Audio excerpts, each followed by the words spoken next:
kita bukan pengurus partai politik. Nah, jadi cabang PMII dan juga koridor kaderisasi PMII itu tidak boleh.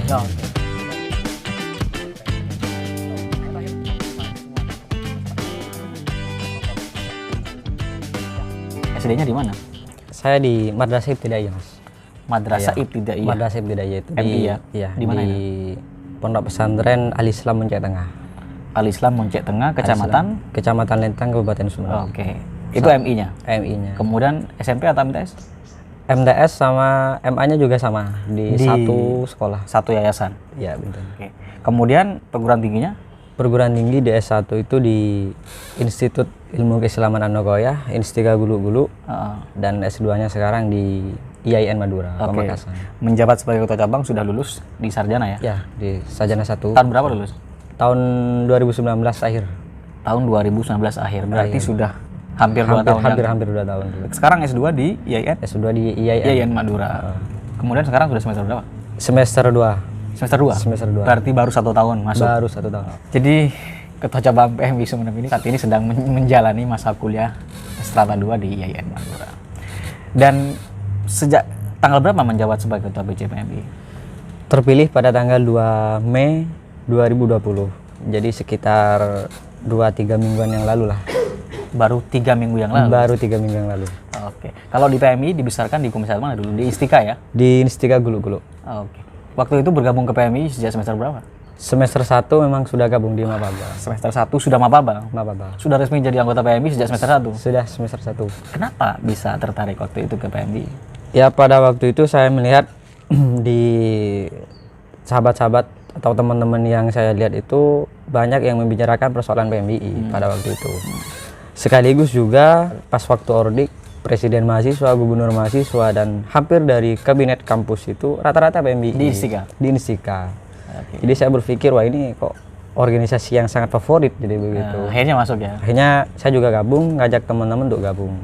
Murni karena kita suka. Bukan karena motivasi tadi, bukan karena banyak yang menguasai di kabinet ya? Ya, bukan karena ada yang ngajak, enggak sih, enggak ada yang ngajak pada waktu itu. Cuma kita memang pengen aktif kuliah sambil lalu berorganisasi, dan pilihan kita ya di PMII pada waktu itu. Oke, berarti berkarir di komisariat Instika Gulu-Gulu ya? Instika Gulu-Gulu. Waktu itu sempat di bagian apa di struktural selama menjadi pengurus komisariat? Selama jadi pengurus komisariat, kalau di Gulu-Gulu itu istilahnya komisariatnya itu bukan komisariat Instika. Tetapi komisariat Gulu-Gulu. Komisariat Gulu-Gulu. Kenapa bisa begitu? Nah, jadi itu ada beberapa sejarah yang mengharuskan nama kampus ini tidak dilibatkan, dilekatkan di kepada ekstra kampus. Dan itu bukan hanya PMII. Semua organisasi yang ada di Instika tidak boleh mengatasnamakan komisariat Instika. Iya, nggak boleh. Kalau yang lain kan misalnya di IAIN, komisariat IAIN. Tapi ya ini Gulu-Gulu ya? Gulu-Gulu. Menyebut daerahnya saja? Menyebut daerah. Begitupun dengan organ ekstra lainnya, jadi nggak boleh ada label Instikanya begitu. Waktu itu sempat jadi pengurus di bagian apa dulu waktu komisariat? Kalau di komisariat Gulu-Gulu, saya di ketua komisariat. Pernah jadi ketua komisariat? Ketua komisariat yang ke-17 pada waktu itu. Jadi ketua PC ini dulunya ketua komisariat. Artinya punya punya riwayat yang linear begitu. Linear dalam maksud ketika di komisariat jadi ketua begitu. Ketika di cabang jadi ketua lagi begitu. Ketua lagi. Tetapi memang proses itu dimulai dari awal ya begitu. Ya, proses dari awal. Kalau di komisariat Gulu-Gulu itu hampir semua pengurus komnya itu harus 7 dan 8 semesternya. Harus 7 dan 8? Iya, harus semester 7 dan 8. Wajib itu ya? Wajib. Jadi kalau masih semester 5 nggak bisa. 6 nggak bisa. Jadi harus semester 7 dan 8. Oke. Di sana kan karena di bawah naungan pesantren, komisariatnya tidak gabung sama komisariat yang putri ya? Iya, putra dan putri dipisah. Komisariatnya? Komisariatnya dipisah.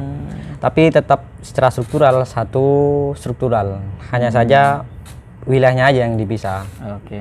Jadi ada komsat masing-masing yang itu juga diakomodir oleh struktural masing-masing, baik kopri maupun yang komsat. Oke, yang bikin saya juga ingin bertanya, biasanya kan kalau sudah selesai di komisariat, biasanya kebanyakan teman-teman berhenti, tidak melanjutkan organisasinya.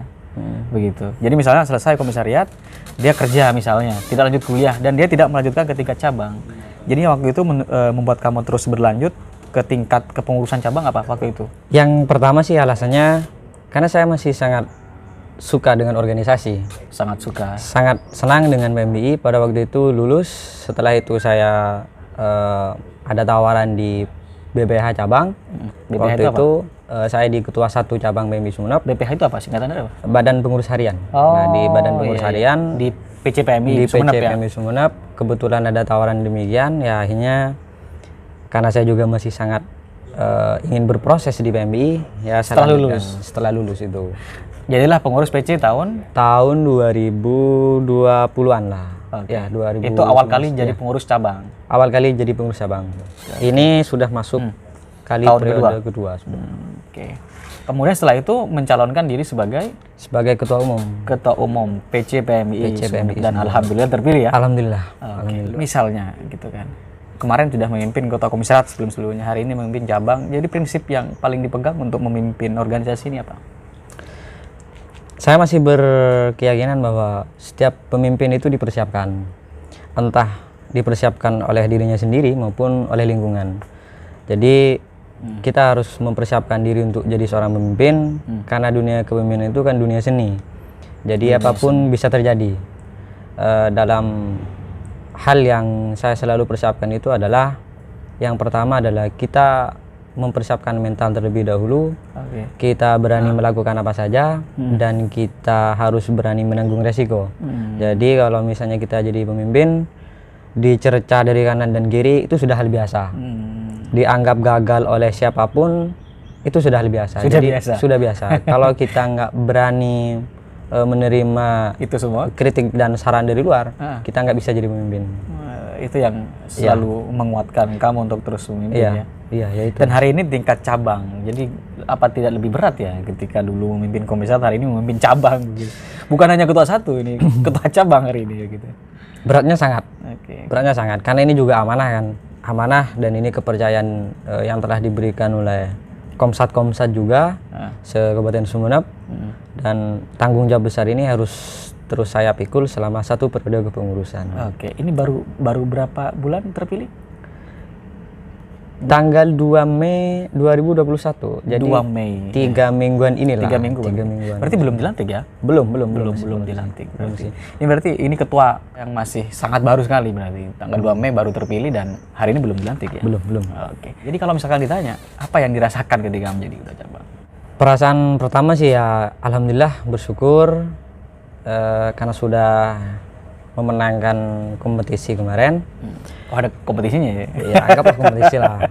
Dalam tanda kutip. Dalam tanda kutip persahabatan. Terus yang kedua juga ada perasaan beban secara moral juga kan. Beban secara moral karena ini tingkatnya sudah cabang, tentu amanahnya juga lain lagi, lebih berat lagi, dan saya harus bekerja lebih ekstra, dan semua waktu, tenaga, pikiran dan sebagainya ini harus benar-benar saya full untuk PMBI ke depan.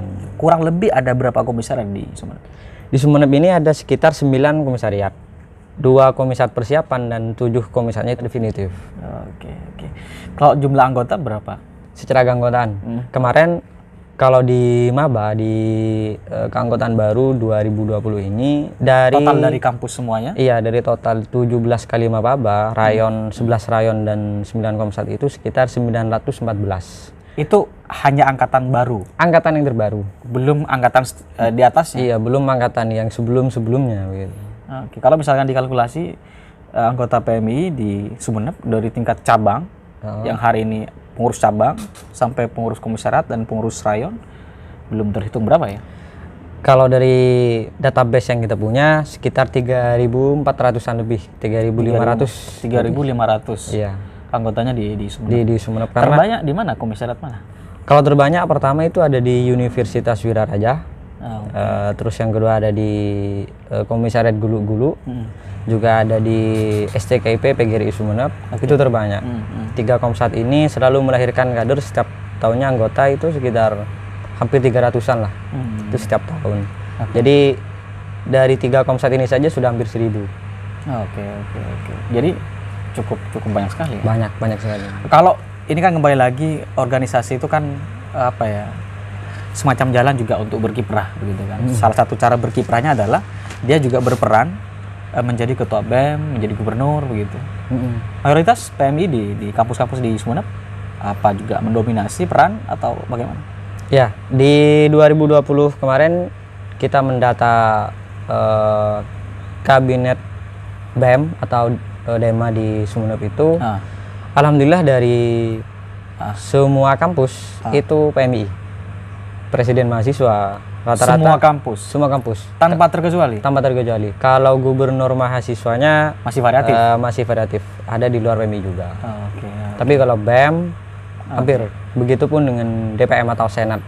Oke, berarti bisa dianggap bahwa di Sumeneb ini kultur PMI, kultur organisasi juga peran PMI cukup banyak sekali di kampus-kampus. Luar biasa. Dan tentu juga beban juga ya, tanggung jawab besar juga, moral juga bagi ketua cabang hari ini. Iya, yang harus dipikul ke depannya. Diskusi lain misalnya terkait perbedaan nih bendera gitu kan.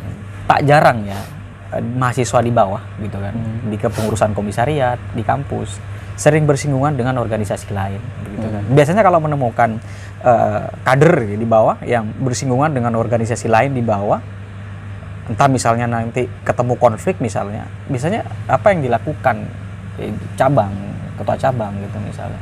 Konflik itu kan terjadi gesekan mungkin karena ketidaksepahaman atau mungkin karena ada unsur fanatisme bendera kan ya. Siap. Kalau kita sih di cabang tidak terlalu masuk pada konflik itu karena kadang konflik jika tidak terlalu berlebihan juga itu mendewasakan kepada kader. Oke, justru jadi pelajaran ya? Jadi pelajaran. Nah, kalau sudah terlalu beresiko juga, ya tentu harus dimediasi. Harus diredam dan kita mediasi. Artinya kita lihat dulu konflik ini fatal apa enggak. Kalau hanya sekedar saling berebut wilayah dan itu enggak sampai fatal, ya biarkan kader berkompetisi karena kader juga butuh proses pematangan. Betul. Jadi konflik salah satu proses juga bagi kader ya. Bagi kader. Asalkan konfliknya tadi tidak melampaui batas. Tidak melampaui batas. Jadi misalkan pertarungan di kampus, BEM, pemilihan dan lain-lain gitu ya. Iya. Cara memperebutkan peran misalnya itu juga mendewasakan justru ya. Justru mendewasakan. Tetapi kalau kamu sendiri memandang apakah sebenarnya fanatisme di kampus itu sebenarnya harus dimiliki oleh kader-kader PMI? Kalau fanatisme itu, kalau bagi saya pribadi sih, entah itu kader maupun anggota baru di PMI itu tentu harus dan itu wajib punya. Karena rasa memiliki dari kader atau anggota baru yang direkrut itu yang akan menjadi pemicu semangat. Artinya kalau organisasinya atau benderanya ini sedang terancam, tentu jiwa keaktivisannya ini sangat bergelora dan semangat untuk terus berproses ke depannya itu terus terpacu dari fanatisme itu. Tetapi bukan fanatisme yang membabi buta. Iya. Justru yang akan menjadi beban bagi pengurus komisar maupun Nayon ketika merekrut kader atau anggota dan kader dan anggota ini tidak merasa memiliki. Artinya dia tidak punya fanatisme terhadap bendera yang dia.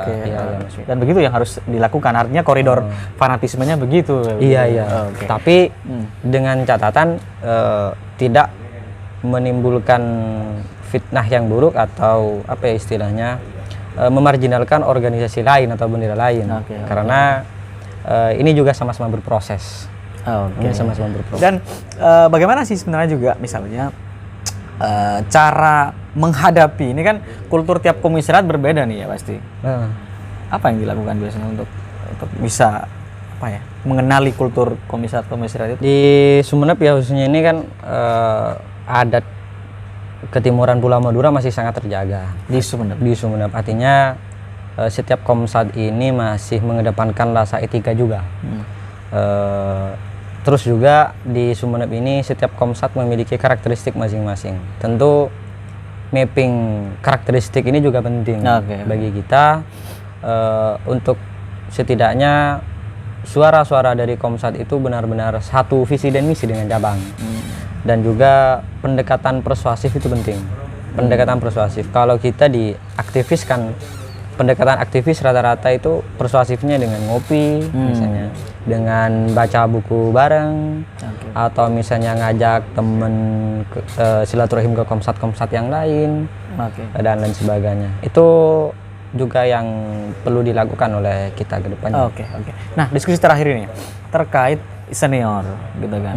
Sering sekali senior ini, hubungan senior dan junior ini kadang melebihi batas sekedar senior dan junior, ada intervensi misalnya. Itu banyak sekali dialami oleh teman-teman.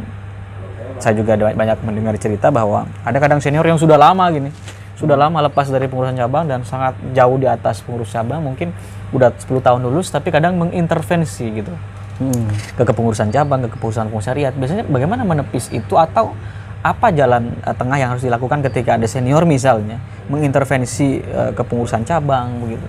Lagi-lagi kalau intervensi memang sejak di komisariat kayaknya saya sudah ya Banyak sekali ya? iya bersinggungan lah.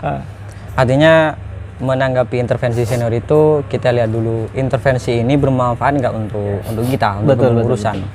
Kalau misalnya di kepengurusan kom, rayon maupun cabang intervensi ini adalah untuk membangun komisariat maupun cabang untuk lebih maju, ya kenapa tidak intervensi itu diiakan. Tetapi jika intervensi ini sudah 90% ke atas adalah politis dan itu terlalu merugikan terhadap cabang, ya tentu kita harus jangan terlalu manut juga. Di satu sisi kita ini pengurus cabang, kita bukan pengurus partai politik. Nah jadi cabang PMI dan juga koridor kaderisasi PMI itu tidak boleh tidak boleh sampai diintervensi, kira-kira begitu. Nah yang terakhir, misalnya ini semua teman-teman sahabat-sahabat PMI di Sumeneb menonton dan ketua komisariat menonton, apa yang ingin disampaikan? PMI merupakan organisasi kaderisasi. PMI merupakan wadah untuk berproses, menggali potensi dan juga menggali prestasi dari setiap insan dan juga kolektif di pergerakan baik rayon maupun komisariat.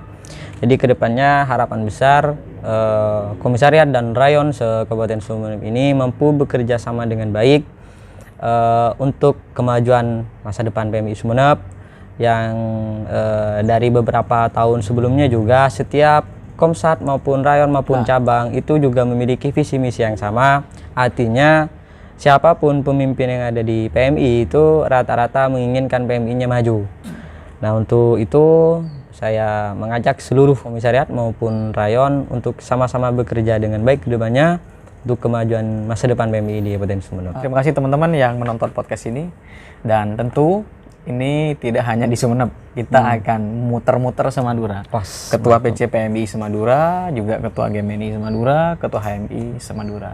Sekali lagi terima kasih Ketua Cabang PMI Sumeneb yang telah menerima teman-teman podcast mahasiswa untuk berbincang-bincang terkait itu.